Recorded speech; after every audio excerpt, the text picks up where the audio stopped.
નમસ્કાર મિત્રો, મારી યુટ્યુબ ચેનલમાં તમારું સ્વાગત છે। આજે આપણે વાત કરીશું હરિયાણા ગામની સત્ય ઘટના વિશે।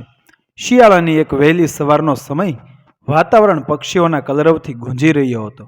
વહેલી સવારે કરવામાં આવતી ભગવાનની પૂજા આરતીને ધૂપ બત્તીને કારણે વાતાવરણમાં મંદ મંદ અગરબત્તીના ધૂપની સુવાસ પ્રસરતી હતી, જેના લીધે આખું વાતાવરણ જીવંત થતું આવતું હતું। સૂરજ દાદા રાત્રિની અંધારી ચાદરને ધીરે ધીરે પોતાના અજવાળા પાથરતા પાથરતા દૂર કરતા આવતા હતા। આગળના જમાનામાં છાશ વલોણાથી વલોવીને બનાવવામાં આવતી જેનું સ્થાન હવે ઇલેક્ટ્રિક મોટરે લઈ લીધું હતું, જેના અવાજને કારણે વાતાવરણમાં થોડો શહેરી અવાજ ભળી જતો હતો। છતાં પણ સવારના શાંત વાતાવરણને કારણે ગામની આથમણી દિશામાં આવેલ કાશી વિશ્વનાથ મહાદેવના મંદિરમાંથી આરતીનો ઘંટારવ સ્પષ્ટ સંભળાઈ રહ્યો હતો। જે મંદિર વર્ષો પહેલા મુસ્લિમ રાજાઓ દ્વારા કરવામાં આવેલ આક્રમણો સહન કરીને પણ અડીખમ ઊભું રહીને ભક્તોનો ઈશ્વરનો સાક્ષાત્કાર કરાવી રહ્યું હતું। આવી ગામડાની સોનેરી સવારમાં મહિલાઓ વહેલા ઉઠીને પૂજાપાઠ પૂરા કરી અને રોજના નિત્ય કામમાં લાગી ગઈ હતી।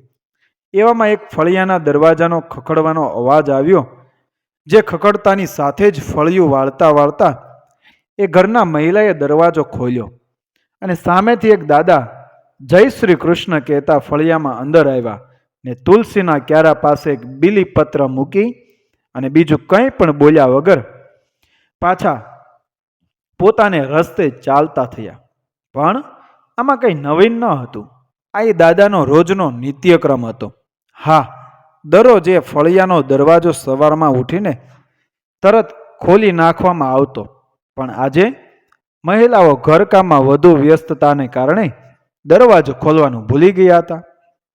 એ ઘરના કોઈ સભ્યોએ કહ્યું, દાદા, આ રોજ તમે બીલીપત્ર આપવા આવો છો, એ હવે રહેવા દો। તમે હવે ઘરડા થયા છો, ખોટા હેરાન ન થાવ। દાદાએ કહ્યું, ના બેટા, જ્યાં સુધી આપણા મોટાબા છે ત્યાં સુધી તો હું બીલીપત્ર આપવા આવીશ જ। આટલું કહી દાદા ચાલતા થયા, પરંતુ તેની આંખો આગળ ભૂતકાળમાં વીતેલ ક્ષણોની ચાદર ઉતરી આવી। આ દાદાનું મૂળ ગામ તો હરિયાણા ન હતું, પણ વર્ષો પહેલા તેમના દૂરના સંબંધી સાથે અહીં આવેલા। પોતે જ્યારે 5 વર્ષના હતા ત્યારે જ તેના માતા પિતા આ સંબંધોથી જર્જરિત દુનિયાને છોડીને ચાલ્યા ગયેલા। ત્યાર પછી આ દુનિયામાં તેનું પોતાનું કહેવા માટે ઉપર આભ અને નીચે ધરતી સિવાય એમનું કોઈ ન હતું। દુષ્કાળને કારણે ખેતીલાયક જમીન હોવા છતાં પણ કંઈ પાક ન થતા તેના સંબંધી જોડે તેઓ હરિયાણા આવેલા। હરિયાણામાં વરસાદ પણ ઠીક હતા અને ખેતીકામમાં માણસોની જરૂર પણ રહેતી, એટલે આ દાદા હરિયાણામાં સ્થાયી થઈ ગયા। સમય જતાં સંબંધી સાથે આવેલો આ 5 વર્ષનો નાનો ટેણિયો પોતાની રીતે ખેતરમાં કામ કરવા લાયક થઈ ગયો। ધીરે ધીરે એ છોકરો કોઈના ખેતરમાં કામ હોય ત્યાં સાથીપણું કરવા લાગ્યો। ધીરે ધીરે આકરી મહેનત અને રાત દી જોયા વગર ઈમાનદારીથી કામ કરતા કરતા એનો સમય બદલવા લાગ્યો। એ ખાલી હાથે પગે આવેલ છોકરો પોતાનું ઘર ચલાવી શકે તેવો સક્ષમ બની ગયો। સમયની સાથે એ પરિપક્વ અને મજબૂત નવયુવાન બની ગયો અને ગામના જ વતની અને હાલ બહાર રહેતા કુટુંબમાં એના લગ્ન થયા। આમ એના જીવનનું ગાડું ધીરે ધીરે ચાલી રહ્યું હતું, પરંતુ એના મનની અંદર એક ઈચ્છા અધૂરી હતી કે એને પોતાનું ઘર ન હતું। એ જેની વાડીમાં સાથીપણું કરે એ જ એનું ઘર હતું। સમયની સાથે ઘરના સભ્યોમાં પણ વધારો થતો ગયો। જેમ જેમ એ દાદાના બાળકો મોટા થતા ગયા તેમ એ પણ પરિસ્થિતિને સમજીને ઘરમાં 5 પૈસા કેમ લાવવા તેના વિશે વિચારતા થઈ ગયા। હવે આ દાદા 2 દીકરા, 2 દીકરીઓ અને 2 માણસ પોતે એમ 6 સભ્યોના પરિવારના મોભી બની ગયા હતા।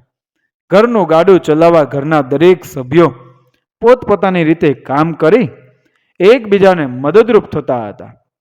આમ ધીરે ધીરે ગામની અંદર પોતાનું જીવન નિર્વાહ ચલાવે કરતા, પરંતુ દાદાના મનની અંદર એક ગડમથલ સતત ચાલ્યા કરતી કે હું આ ગામની અંદર ઘણા વર્ષોથી રહું છું, પણ મારું પોતાનું કહી શકાય તેવું ઘર મારી પાસે નથી.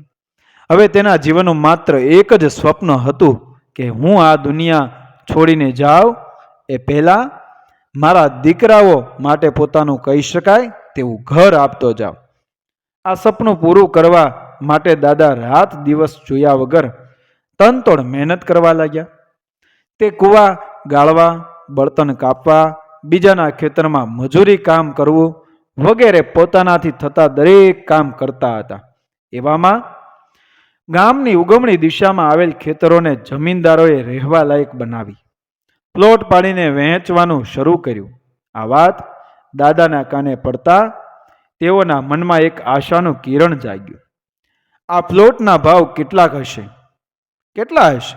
પ્લોટ લેવા માટે રોકડ રકમ કેટલી ચૂકવવાની હશે? એ પ્લોટ હપ્તેથી આપતા હશે? આ બધા પ્રશ્નોના જવાબ મેળવવા માટે દાદા જમીનદાર પાસે ગયા.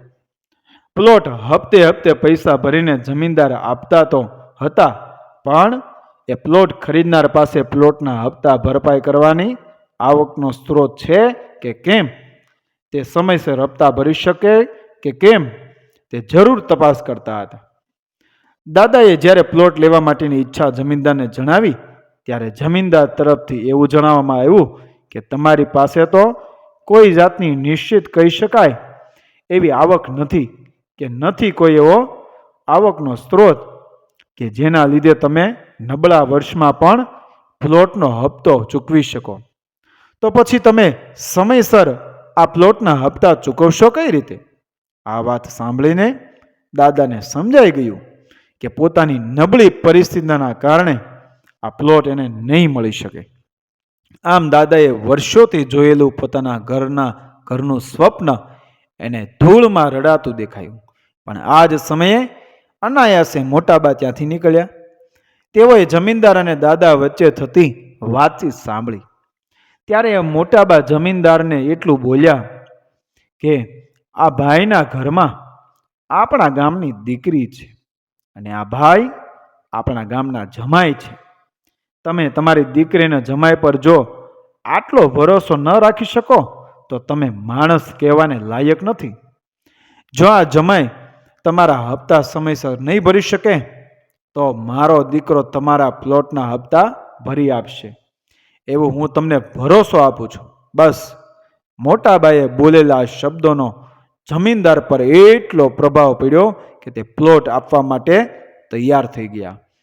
માત્ર આંખની ઓળખાણથી કોઈ માટે બોલેલા મોટાબાના આ શબ્દોએ આ દાદાના રોળાતા સ્વપ્નને નવજીવિત કર્યું હતું. એ વાત મોટાબા જાણતા ન હતા. દાદાની મહેનત રંગ લાવી અને નક્કી કરેલ સમય મર્યાદા પહેલા જ દાદાએ જમીનદારને પ્લોટના પૈસા ચૂકવી દીધા અને એ પ્લોટ પોતાના નામ પર કરાવી અને સૌથી પહેલો પ્લોટ દાદાના નામ પર થયો. આ જોઈ જમીનદાર પણ વિચારતા થઈ ગયા કે બીજા પ્લોટ લેનારાઓ સુખી સંપન્ન અને આર્થિક દ્રષ્ટિએ સદ્ધર હોવા છતાં હજુ પૈસા નથી ચૂકવી શક્યા, જ્યારે આ નાના માણસે સૌથી પહેલા પૈસા ચૂકવીને પ્લોટ પોતાના નામ પર કરી લીધો હતો. જેમ આખો જન્મારો ભગવાનનું નામ ન લેવા છતાં જ્યારે મરવા પડે ત્યારે એક વખત સાચા ભાવથી ભગવાનનું નામ મુખમાં બોલાવાથી ભાવ તરી જવાય છે, એમ દાદાના સ્વપ્નને સાકાર કરવા માટે મોટાબાઈએ જમીનદારને બોલેલા કડવા વેણ એ દાદા માટે તો નવજીવનનું કામ કરી ગયા હતા.